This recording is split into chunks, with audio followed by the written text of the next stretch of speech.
All right, looks like we have a pretty good crowd tonight. We got some new faces. We got some staff here. So we're looking pretty good. And tonight, let's see.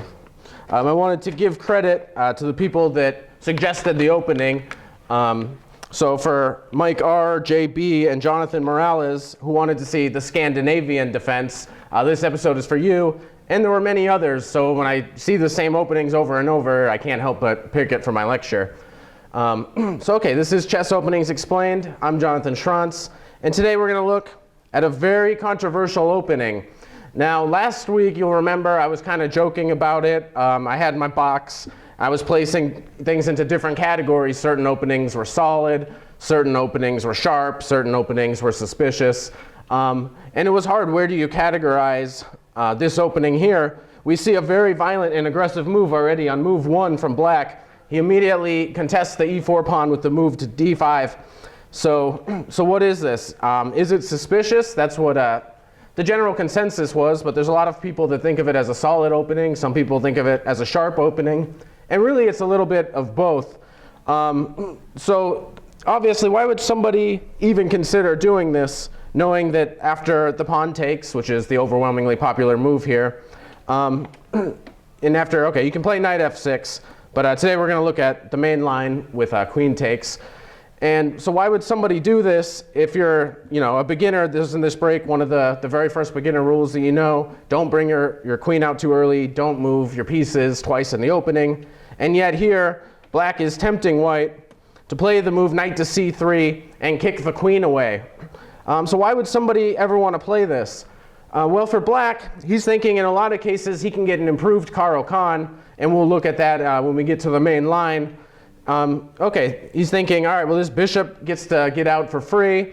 I'm going to set up my pawns in a nice solid fashion, and I'm going to hope for a solid position. And if white doesn't play very accurately, doesn't play actively enough, I'm going to get a very nice solid position. And so that's the one argument you might have for why this is a solid opening. Also, it's obviously, there is some suspicion you're moving your queen around a lot.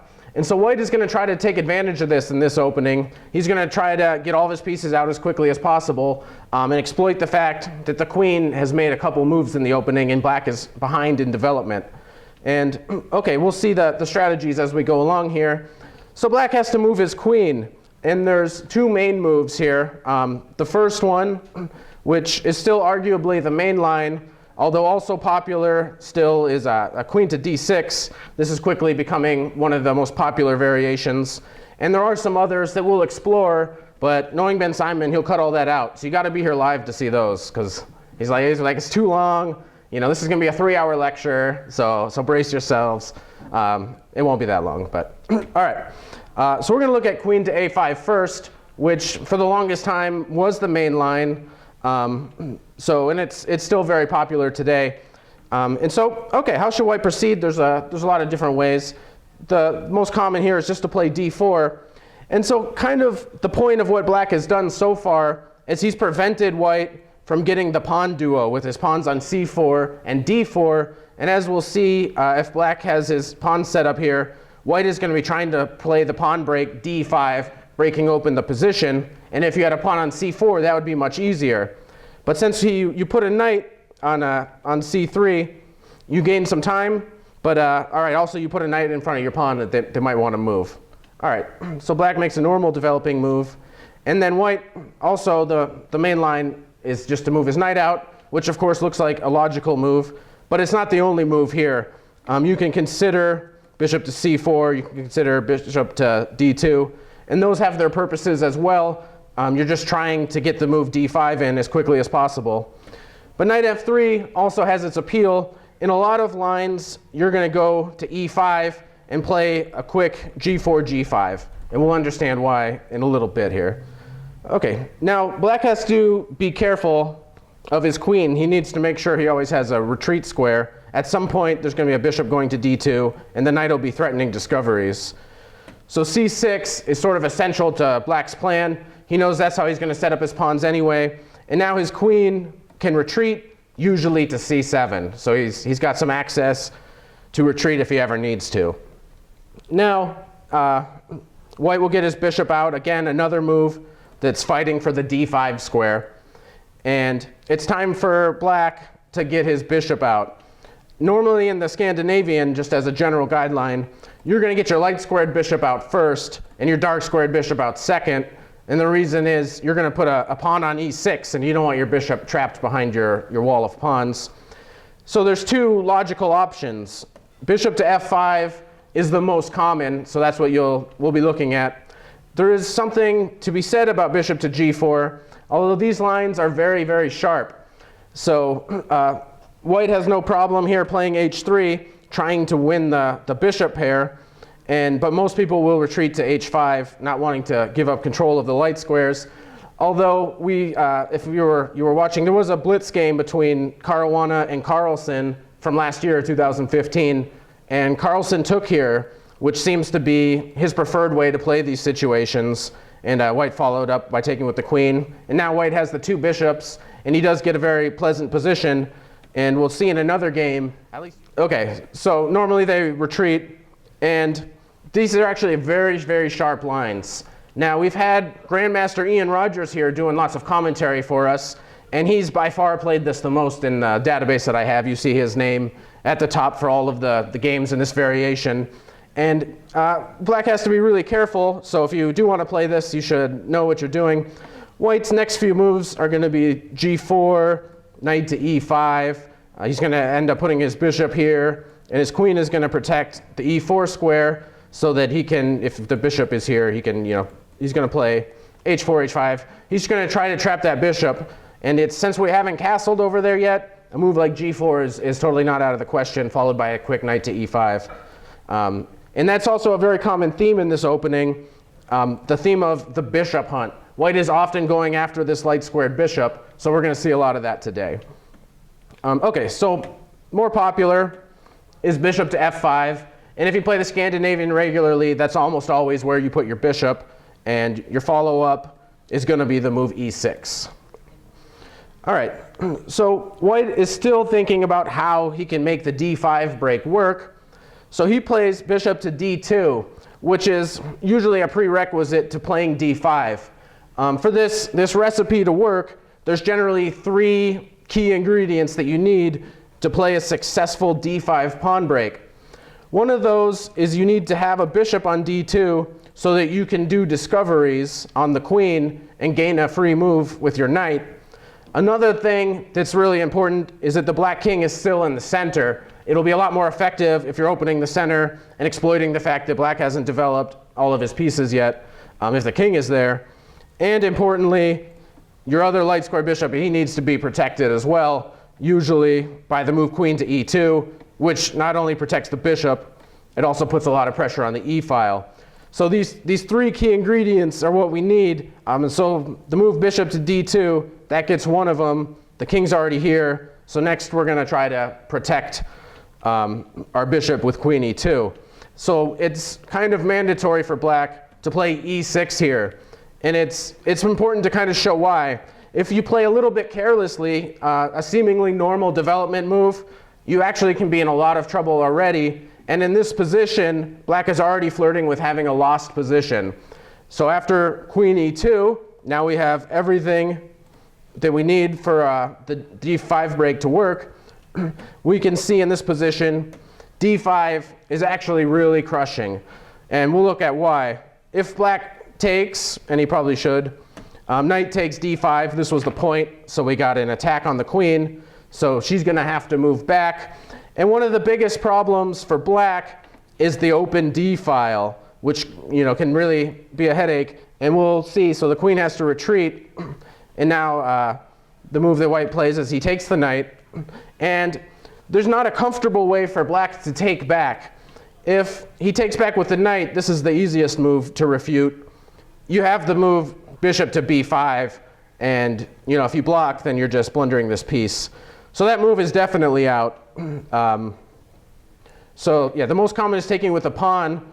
We'll look briefly at taking with the queen, but this might be a little bit too many queen moves. You can't just move your queen around the whole time.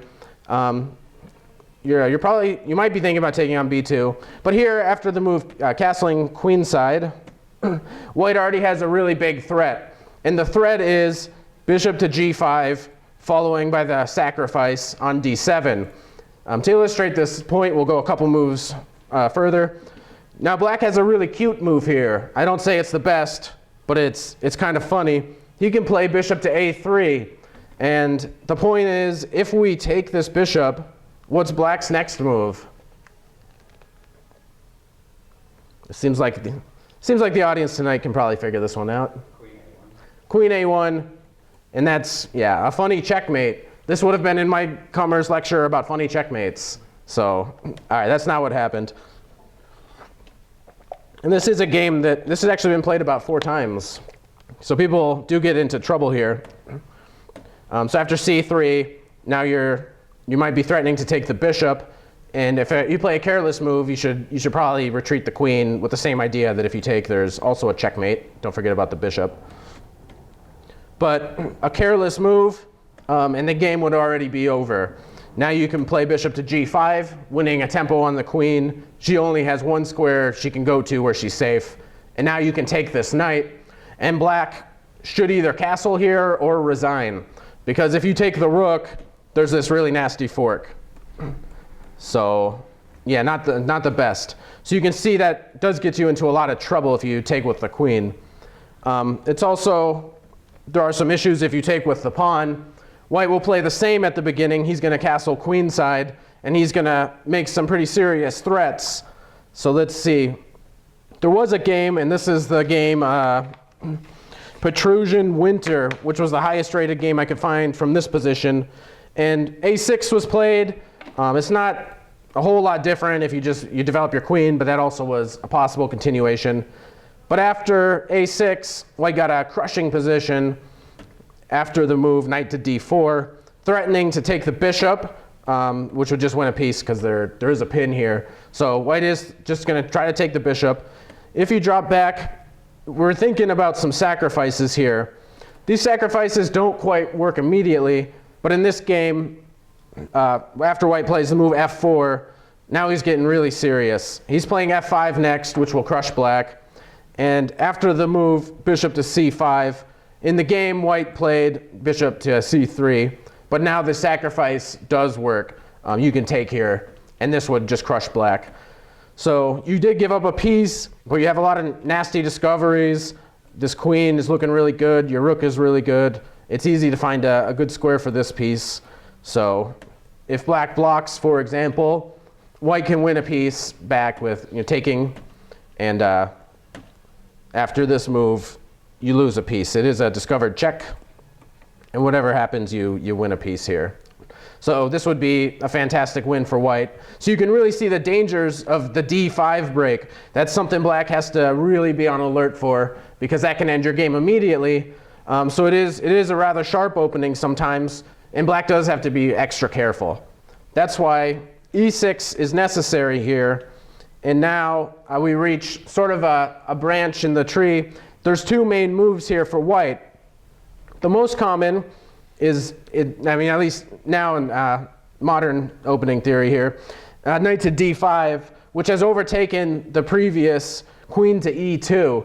Now, before I did this lecture, I was only familiar with some of this theory, but then you look in the database and you look at this position. I did the top 14 games by rating of the white player, and they all played knight to d5, which is something really strange. Normally, a lot of people will be playing it, but not everybody. But it seems like everybody at the top these days is playing knight to d5, so that's going to be our main line for tonight, and it is probably the most critical attempt for an advantage as white. To give you a sense of what's going on here, so you're trying to make this work. You protected it. We got our key ingredients. We're ready to play d5. So if black is a little bit too greedy, he actually can get into a lot of trouble immediately, because now the move d5 comes. And if you take, before we take back on d5, we can toss in this check. And now black is in a lot of trouble. So even if he retreats, because we were attacking the queen with our bishop, there's no real good defense here after the move bishop to c3. The problem is we're attacking your bishop, and if it retreats, we're ready to bring a rook into d1. Now, black can hope that he can play the move e5 and protect his knight. That's his only hope, even though e5 is not the move you want to play, but you got to try to save your bishop. But white can stop him, just knight h4, and if your bishop retreats, we pin the knight and we're going to pick up a piece here, and the king is in a lot of danger. So again, yeah, d5 is the key tactical point in all of these variations. So instead, the move black should play here is bishop to b4, and so this is the old line.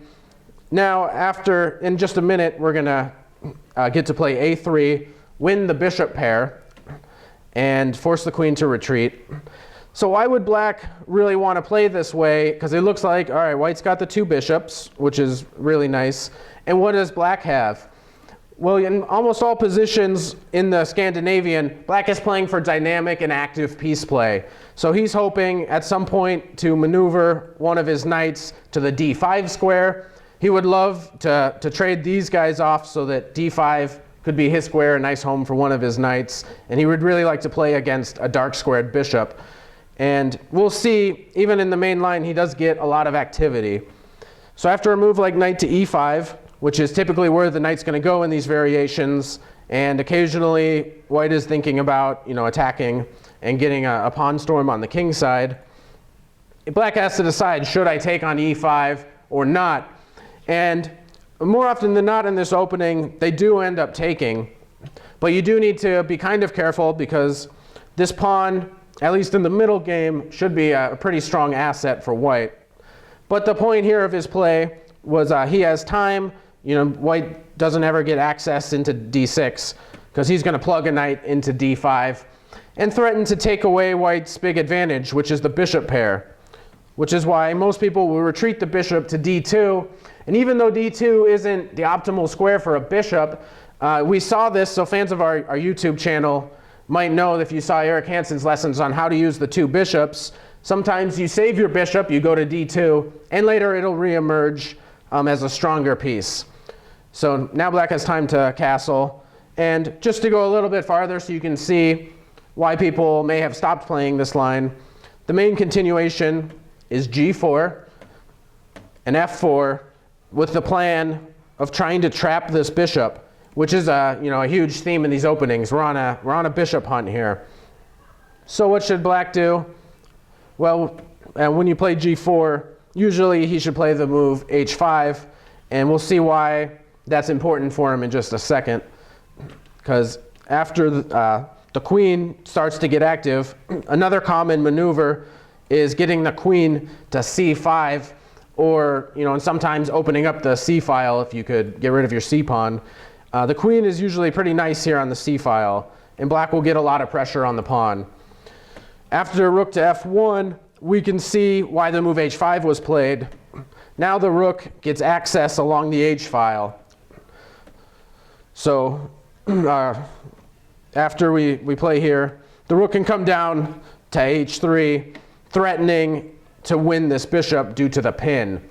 Now it's a funny mistake would be king to b1, forgetting about the other bishop, which would be a big mistake. So you have to do something about it. The rook on h3 is just so active.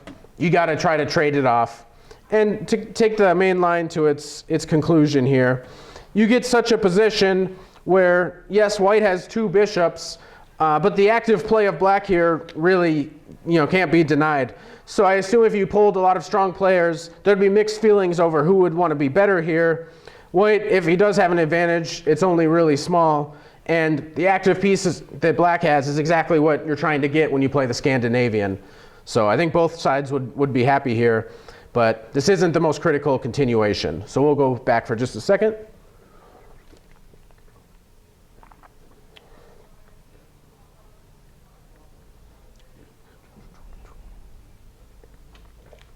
Okay, so we'll look not at queen to e2. We'll look briefly now at the main line, knight to d5. So again, we have our discovered attack. It's a simpler move. We're not going for an immediate d5 necessarily, though it might come in some certain variations. But after this move, again, we take the knight. And the main line is to take back with a pawn. So our first game that we look at today, that's what we're going to look at. Again, you can get into a little bit of trouble if you take with the queen, though this is a normal enough variation. And white is again going to think about how to play the move d5. You do sometimes have to worry about this pawn, but not immediately, because if you do take, again, you're going to play the move d5.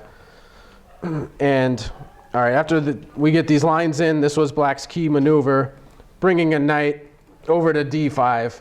But all right, so if white does get d5 in, he's usually doing pretty good, and there's more than one move here you can take. Black should also consider the line with bishop takes c2. This is just to give you an example, because this isn't our focus of the lecture. Rook takes d5 is one of the key points. So what if we take this rook? What is white playing here?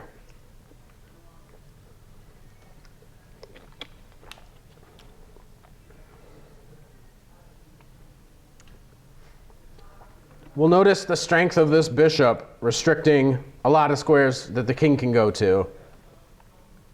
The only squares we're not attacking are some of these light squares. Queen a4, a slight inaccuracy, because I have a legal move I can block.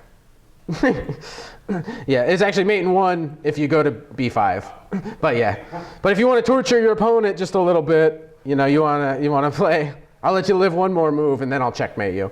So that'd be funny.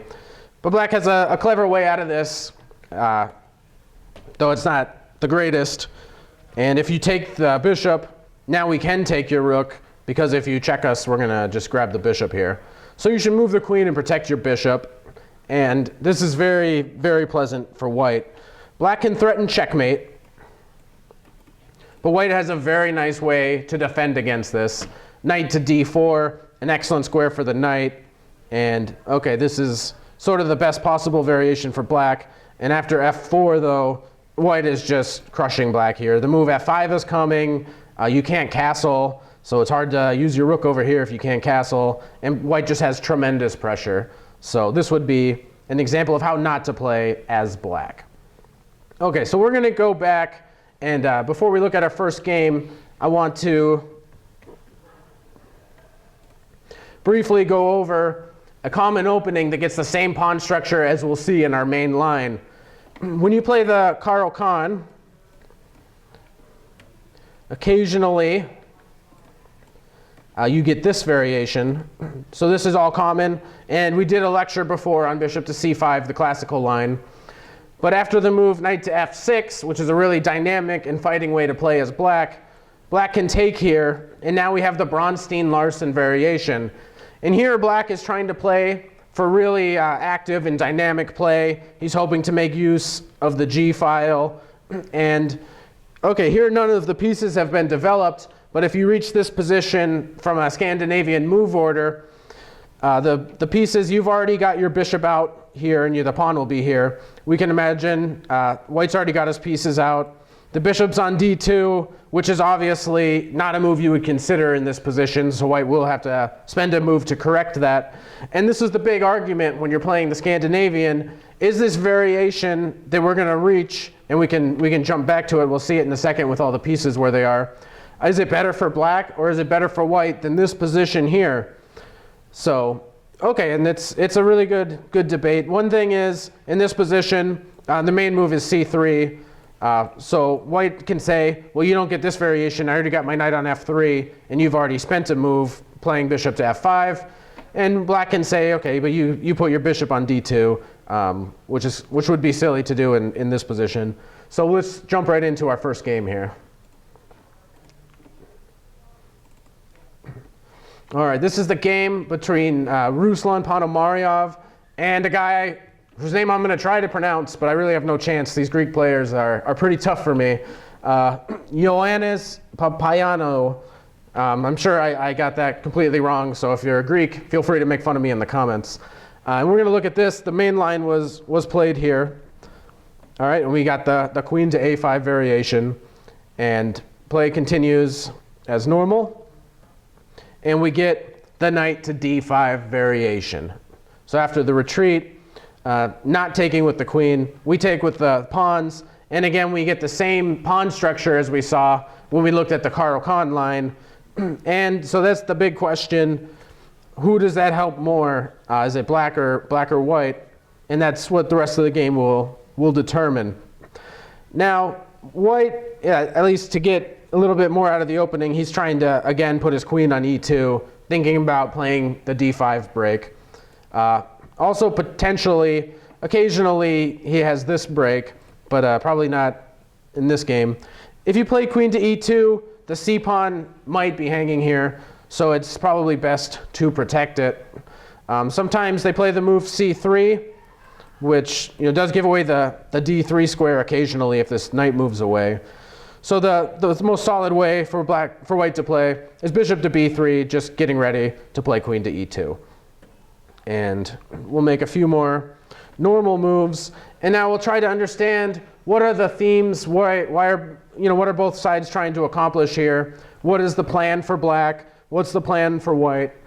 Black is hoping for some really dynamic play. He's begging white to castle kingside. Then, okay, this plan would be really obvious. He'd get a lot of pressure along the g file. So probably white's going to castle on the queen side. Black is not going to castle on the king side because of his pawn structure over here. So both of the kings are going to end up over on the queen side. And then the biggest plan for white is he's going to try to go on a bishop hunt. So we're going to look at that. And black will get active play if he ever can play the break c5 and get some pressure along the c file. After the king is castled, he's going to be on c1. So black's going to play c5, open up the game, and try to get really active pieces. So the way to go after the bishop is to attack it. Now you're threatening to win the bishop. So the bishop would have to retreat. And white here can make an interesting decision. Probably it's not the best to take the bishop here, though that is one idea. And even though black ends up with what I like to call the Tetris pawn formation, because it looks a lot more like a Tetris piece than it does a pawn structure that you see in the books, it does actually give black a lot of control, especially of the fifth rank here. The pawns are just really dominant, not giving white any entrance. And the fact that this bishop is looking into a wall is a pretty good feature for black. And in the future, black will think about trading off the dark squared bishops, which will be in his best interest, and he's going to try to have a knight against a bishop and try to prove that since your bishop is stuck against a wall, I can find a better square for my knight than you can find for your bishop. So, all right, so in that game, it wasn't chosen. White has another plan for trying to hunt down that bishop. He needs to get his knight out of the way so he can play h4, h5. And the way that he does this, after both sides castle, is g3. The plan is to remaneuver the knight to f4 and play h4, h5 and try to trap the bishop. Here, black just waited. He made a nice waiting move so that now when he plays c5, his king is a little bit more tucked in, and even the rook will sometimes be able to come over to the c file if he gets a nice c file attack. So just a normal move, and we see the knight maneuver. Okay, so what is black going to do? He probably can start thinking about playing c5 here. In this game, bishop to d6 was played, which is okay, but it's, you could probably spend the tempo a little bit better and just get on with your pressure here. And white plays h4, threatening to trap the bishop. So if I blunder with black and I just wait just to show, we're trapping this bishop. He only has one safe square, and now he has 0 safe squares. So this is our focus. So we're forcing black here to play the move h5, and now we're going after the bishop. We're threatening to take the bishop, and if you take back, your e-pawn is falling. I got 2 pieces that can take your e-pawn. So what happened in this game is black decided to sacrifice a pawn, which is very typical in this line. And after white takes, black is saying, my attack, after I'm getting c5 in, is going to be quite strong. I'm going to get a lot of pressure. That's why I sacrificed a pawn. And okay, you've spent some time maneuvering your knight around just to win a pawn. So after c5, white here played a nice attacking move. All right, g4.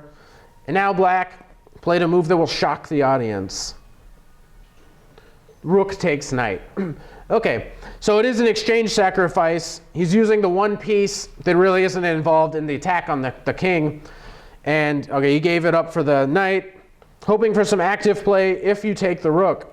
And this position's been played about 8 times, and everybody has taken the bishop.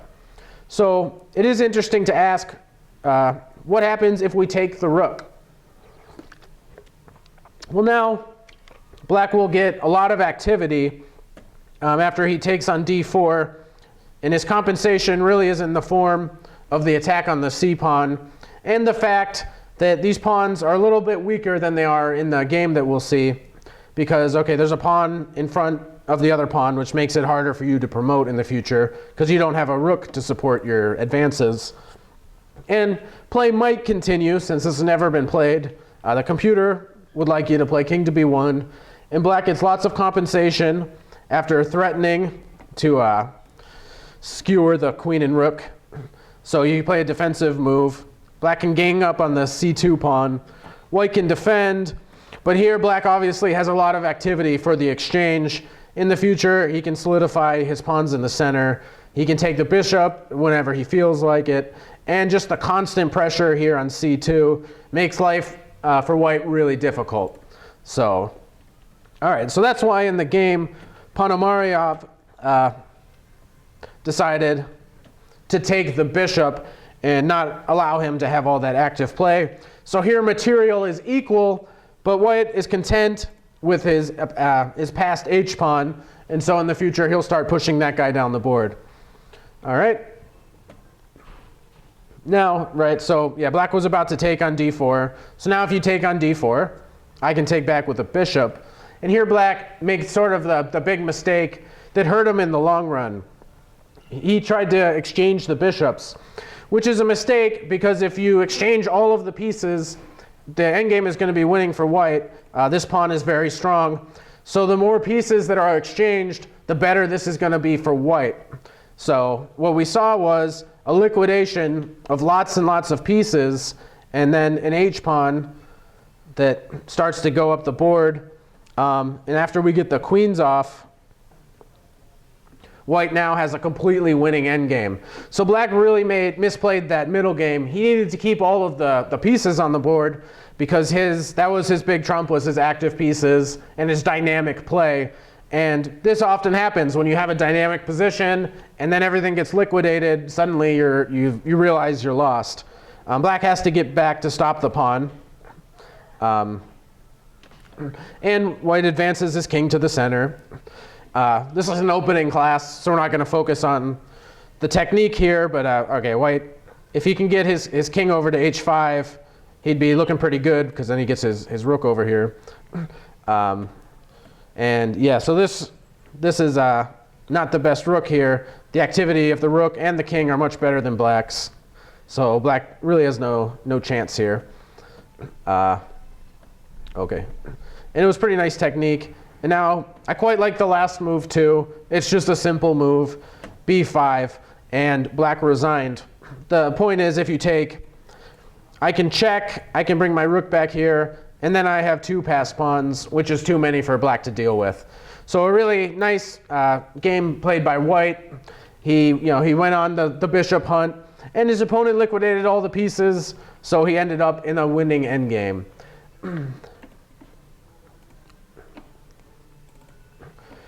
All right, we're going to look at one more game today. And this time, we'll even let black be the hero. And we'll look at a slightly different variation. So we kind of looked at queen to a5. Now we're going to look at queen to d6, which is also, potentially some people might consider this the new main line, but queen to a5 is still very popular. It should be mentioned that there's 2 other queen moves. One of those is queen to d8, which I like only because it follows my rule, always play queen to d8. This position, though, it never really has had a good reputation, because you've wasted a lot of time. White now just gets to make a developing move and get on with things, and you got a lot of work to do to get your pieces out to active squares. But now there's not going to be any discoveries on your queen. She's safe. She's back at home. And this was even played last year between Carlsen and Caruana in a rapid game. And okay, in this game, Carlsen with the black pieces. He seems to like to put his bishop on g4 and take the knight on f3. So most, grandmasters frown on this, but he's the world champion, and that seems to be his plan every game. So protecting the b pawn, and knight to e2 is played in this game, which we'll go over briefly. It's interesting. He's going to put his bishop on g2, so the knight's not really boxing in the bishop. So that's an interesting way of protecting the d pawn. Black tries to trade queens. White decides to keep the queens on the board, which is a good decision. But now a pesky little move, attacking the c pawn, trying to provoke some weaknesses. And here, white actually has a very pleasant position. The opening of the a file is quite nice for him. He got to take back towards the center. He's got two bishops, and well, it is kind of a suspicious variation. So white ended up with a good position. But Carlsen's technique here was just simply better than his opponent's. He got ready to castle queenside. And now, he's maneuvering his knight. And this is a really nice move. He's planning on trading the dark squared bishops here, and we'll see what he does with the dark squares. So we can see in this variation, he's provoked some weaknesses here. He's going to jump a knight in. And yeah, we're not really covering this line in detail today, but just to give you an idea of this game, it was really nice. I remember watching it. It was a good one. And here he got a weakness that he's going to go take advantage of later. And it's just nice technique. Here he provoked c5, and then he just put his knight back in the hole. So after white tooks, now black has a passed pawn. White has some weaknesses, and he was able to exploit them. Now he's winning a pawn. Soon he's going to win more. And okay, so black is now just winning. And okay, so we saw after this trade a technically winning endgame, and so Caruana resigned here. All right, so that's that variation. There is one more move that's even more suspicious. Queen d8 is kind of playable, but there is also the Patzer variation. Based on the joke, Patzer sees a check, Patzer plays a check. This probably is not the best queen move, although it is very hard to refute. I like to think of this opening as the John Boyer opening, because he plays it sometimes, and it is kind of funny. He plays c6. This is the point you get to retreat, and white gets a lot of pieces out really quickly and gets a very pleasant position, but it is very difficult to prove that you've refuted this based on the fact that black will try to play as solidly as possible. And just to take the line a little farther to see how white might get a good attack, this is actually the game now where Caruana is white again, so he seems to get this a lot. And let's see, where is it? Who is he playing? He's playing Koerholz, another name I'm probably mispronouncing, who was 22-66 at the time of this game, so he's playing with the black pieces. And Caruana is going to win with the white pieces here. Just to give you a little idea, a little introduction to this. And because this is extra long, Ben Simon's cutting all of this out. That's now you know. No? All right, good. The people need to see it. Yeah, so this was probably the first inaccuracy from white. The computers wanted you to keep your bishop on e2 so you could quickly advance your f-pawn. But still very pleasant for the white player. The knight's going to jump in to c5, and now this is some big problems here, and black blundered in this position. One of the big problems is this knight is the only defender that's preventing you from forking the rook and the queen. And you can actually attack it with tempo because you attack the bishop first, and then you attack the knight. And now black is in trouble. So here you could go in for the fork, but he plays an even stronger move, c4, and now the knight goes on a little journey into white's camp, and it's very unusual to see a knight on b1. And here, white is winning material. So the game ended quickly after this move. the threat of knight to e5 with more pressure on the pin piece, and the fact that you're already down material and you're losing more, made black give it up here. So now, on to our next featured game. Okay, so on to queen d6, which is becoming a very popular move. We'll see white do sort of the same thing, and we'll see black go for a slightly different plan in this position, a6.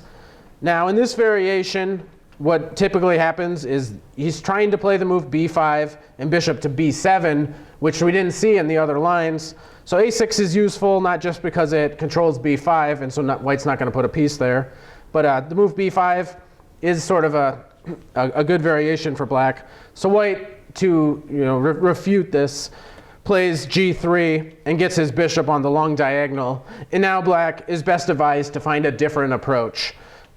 If you play b5 here, for example, white tends to get a very good position after some normal moves, and now knight to e5, trading the light squared bishops, which actually helps white in this position because he is ahead in development and he gets to make some pretty serious threats faster than black can counter them. The first move is queen to f3, attacking the rook in the corner, and gaining more time. You can gain time on the queen by putting your bishop on f4, and this is why this variation is just so nice for white. Now after the simple exchange, you can play d5, and again we see the d5 break just crush black here. This is a very, very bad position for black. So this line is almost unplayable. People will find different ways to play it, so it's not there are some ways you can try to play with the move b5, but that was not one of them. All right, so instead, bishop to g4 is the main move here. Black is playing against the d4 pawn, so this bishop now is attacking one of the defenders of d4, and we'll even see him put a knight on c6 and castle to bring a rook to the d file, and so his opening plan is to put a lot of pressure on the center immediately. So as indicated, and after some normal moves, white has to make a decision here, and he can think about h3, he can think about d5. The most common is d5, and again there are two moves here, and one is safer than the other. The most common is knight to e5, but it should also be mentioned that knight to b4 is a really sharp variation that both players should know if they're going to play this. White can do something kind of funny here though, after you kick the bishop back, and it is best not to give away the bishop for the knight and give away the light squares, because this will be a really sharp variation. And white's funny little trick is he attacks the queen, and then he attacks her again. So he got to e3 with tempo. And all right, so some reasons that people don't like to play this at the top level is if white is wants to be boring, he's higher rated, or he's a lot lower rated than you, and he just wants a draw. He can try to repeat, and you have to play an inferior move if you want to get out of the reputation. So that's one reason that puts people off of the queen d6 line, but some people are happy with the draw as black. All right, but we'll see white try to play for a win here. And now we're following a game between impossible to pronounce names. This is Piotr Dobrowolski versus Jacek Tomczak. I had no chance, but you can see it down below. All right, so we got some normal moves, and instead of this variation, black decided to play knight to e5, and black's approach is a little bit different here. He's going to rely on trading lots of pieces and liquidation to try to go into a favorable endgame. So we see this much different approach, and initially white gets a lot of pressure. So black can take on f3, and you can actually start by taking with either piece. It leads to the same thing. And now we got to deal with the fact that our queen is attacked, and the most common way is to play e5. We got to get our bishop out. Of course, white should be pretty happy after this exchange because the queen is on an open e file. So you're going to gain some more time. So after such moves, black is really playing with fire here. He's got some pins. White's going to be able to make a lot of threats initially, but if black is able to just continue to deal with the threats and trade lots of pieces, again, he's going to have good chances in the end game. So what he'd really like to see is a knight versus the bishop. That's his dream end game, and that's what we'll see today. Okay, so the point of this move is white is threatening to win a piece, so you got to protect your bishop with the pawn. And okay, now both players, I mean, they didn't play the most accurate moves here. Both of these moves are all fine. And now, yeah, black, makes some queen moves that are not necessarily the best, but we'll see this exchange, and it's a very important exchange that you're making. You're giving up a bishop for a knight, so this better be pretty good for you. Is this knight going to emerge as a better piece than the bishop? Well, after this move, white actually goes into a mistaken endgame here. He shouldn't trade the rooks. He should play any other move that doesn't trade it. You should move your rook somewhere.